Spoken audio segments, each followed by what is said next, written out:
Assalamualaikum warahmatullahi taala wabarakatuh. Selamat bertemu kembali dalam media pembelajaran Pai. Ya, silahkan ditonton, di like, dan jangan lupa subscribe dan bunyikan tanda lonceng untuk mendukung channel ini.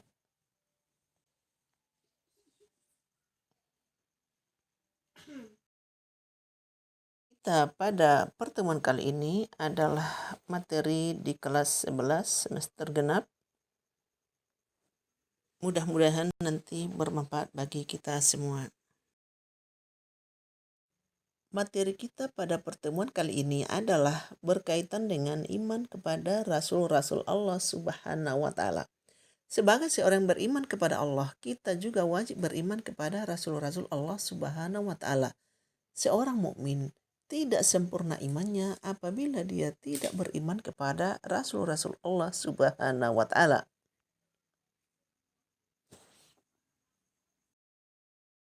Standar kompetensinya adalah meyakini adanya Rasul-Rasul Allah Subhanahu wa Ta'ala.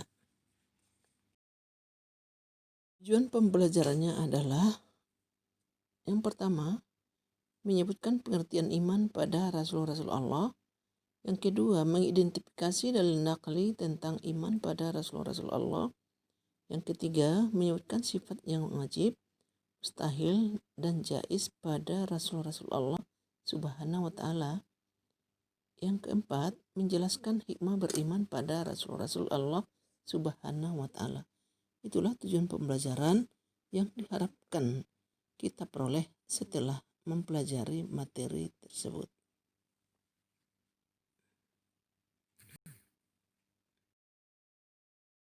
Yang pertama kita lihat pengertian iman pada Rasul-Rasul Allah Subhanahu wa Ta'ala. Iman kepada Rasul-Rasul Allah berarti meyakini bahwa Rasul-Rasul itu benar-benar utusan Allah Subhanahu wa Ta'ala yang ditugaskan Allah untuk membimbing umatnya ke jalan yang benar agar selamat dunia dan akhirat. Itulah pengertian iman kepada Rasul-Rasul Allah.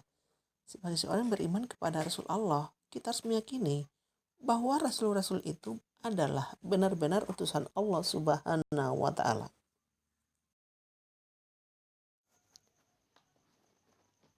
Dalil naqli tentang iman kepada Rasul diantaranya dalam surah An-Nisa ayat 136 yang berbunyi, A'udzubillahi minasyaitonirrajim, Bismillahirrahmanirrahim. Ya ayyuhalladzina amanu billahi wa rasulihi wal kitabil ladzi nazzala ala rasulihi wal kitabil ladzi anzala min qablu. Wa may yakfur billahi wa malaikatihi wa kutubihi wa rusulihi wal yaumil akhiri faqad dalla dolalan ba'ida. Shadaqallahul azim.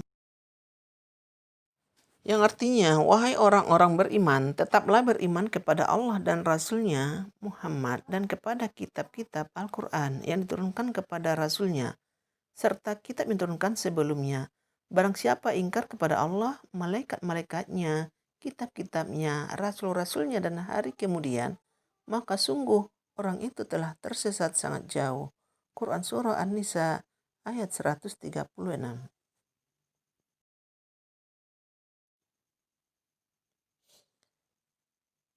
Ketika kita mempelajari Rasul-Rasul Allah, kita pun diperkenalkan dengan istilah Nabi.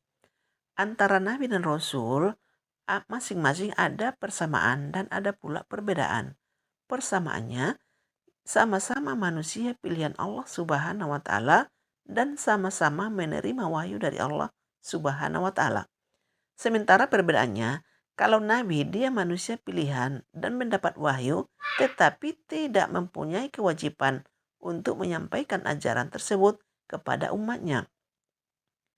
Sedangkan Rasul, dia menerima wahyu dari Allah Subhanahu wa Ta'ala, tetapi diwajibkan untuk menyampaikan ajaran tersebut kepada umatnya agar dijadikan sebagai pedoman dalam kehidupan sehari-hari. Itulah perbedaan antara Nabi dan Rasul. Kita akan melihat bagaimana sifat-sifat daripada Rasul-Rasul Allah. Ada sifat yang wajib, ada sifat yang mustahil, dan ada sifat yang jaiz.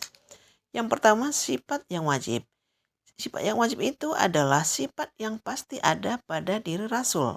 Mustahil tidak ada. Sifat yang wajib tersebut adalah yang pertama as-siddiq, artinya benar. Yang kedua al-amanah, artinya dapat dipercaya. Yang ketiga at-tabligh, artinya menyampaikan wahyu. Dan yang keempat al-fatanah, artinya cerdas. Inilah sifat-sifat yang wajib bagi Rasul Allah Subhanahu wa ta'ala. Berikutnya adalah sifat yang mustahil bagi Rasul-Rasul Allah, di mana sifat mustahil itu adalah sifat yang tidak mungkin ada bagi Rasul. Antara lain yang pertama al-kizib, artinya pembohong. Yang kedua al-khianah, artinya berkhianat. Yang ketiga al-kitman, artinya menyembunyikan. Dan yang keempat artinya al-baladah, artinya bodoh. Itulah sifat-sifat yang tidak mungkin ada pada diri Rasul-Rasul Allah Subhanahu wa ta'ala. Selanjutnya adalah sifat yang jaiz. Sifat jaiz itu adalah sifat yang mungkin ada atau bisa ada. Atau dengan kata lain, sifat-sifat kemanusiaan atau dalam istilah bahasa Arab disebut al-ardul basyariyah. Maksudnya, Rasul memiliki sifat-sifat seperti manusia biasa. Misalnya ada rasa haus, rasa lapar, sakit, tidur, sedih, senang, berkeluarga, dan sebagainya. Bahkan seorang Rasul tetap meninggal dunia sebagaimana makhluk yang lain. Itulah sifat-sifat yang jaiz bagi Rasulullah Shallallahu Alaihi Wasallam. Semua rasul yang jumlahnya tidak terhingga atau tidak diketahui secara pasti memiliki tugas yang sama. Tugas-tugasnya antara lain, yang pertama menyampaikan risalah dari Allah Subhanahu wa ta'ala kepada umatnya masing-masing. Yang kedua mengajak kepada tauhid, yakni mengesahkan Allah Subhanahu wa ta'ala. Yang ketiga memberi kabar gembira kepada orang beriman dan memberi peringatan kepada orang-orang kafir.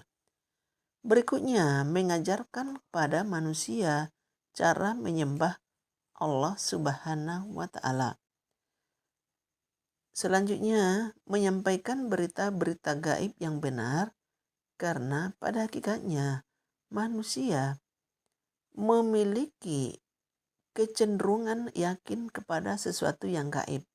Jadi dengan penyampaian yang diberikan oleh Rasulullah, mudah-mudahan manusia memiliki keyakinan yang benar tentang masalah-masalah yang gaib. Berikutnya mengajarkan manusia akhlakul karimah, karena memang pada diri setiap rasul terdapat suri teladan yang baik yang bisa dicontoh, ditiru oleh umatnya masing-masing. Dengan beriman yang baik dan benar kepada para rasul Allah, kita akan memperoleh hikmah dalam kehidupan sehari-hari. Yang pertama, hikmahnya adalah makin sempurna keimanan kita kepada Allah Subhanahu wa ta'ala. Yang kedua, mendorong kita menjadikan Rasul sebagai teladan dalam kehidupan. Maksudnya, kita akan terdorong untuk mencontoh setiap perilaku Rasulullah tersebut dalam kehidupan sehari-hari. Kemudian mendorong kita melakukan perilaku sosial yang baik sebagaimana yang dicontohkan oleh Rasulullah. Dan terakhir, kita akan memiliki sosok yang bisa diteladani dalam kehidupan. Itulah hikmah yang akan kita peroleh dengan beriman kepada Rasul-Rasul Allah Subhanahu wa ta'ala. Ya, dengan beriman kepada para rasul, kita bisa menerapkan beberapa perilaku mulia dalam kehidupan sehari-hari. Di antaranya adalah menjunjung tinggi risalah atau ajaran Allah yang disampaikan oleh Rasulnya, kemudian melaksanakan seruannya untuk beribadah hanya kepada Allah Subhanahu wa Ta'ala dalam kehidupan sehari-hari. Kemudian sebagai seorang beriman kepada Rasul, kita akan giat dan rajin bekerja mencari rezeki yang halal sesuai dengan keahliannya, karena itu adalah ajaran Rasul. Adalah selalu mengingat, memahami dan berperilaku sesuai dengan tuntunan Rasulullah Sallallahu Alaihi Wasallam.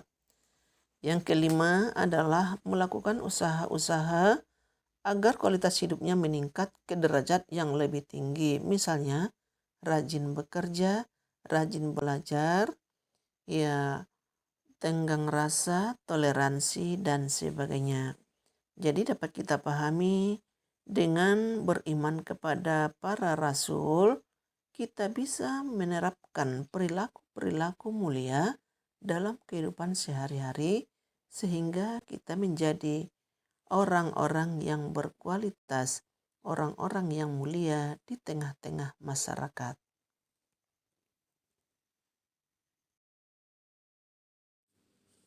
Itulah tadi penjelasan tentang iman kepada Rasul-Rasul Allah. Terima kasih telah berkunjung ke channel kami. Dan Alhamdulillah, sampai jumpa pada materi yang berikutnya. Dan jangan lupa like dan subscribe dan bunyikan tanda lonceng. Assalamualaikum warahmatullahi wabarakatuh.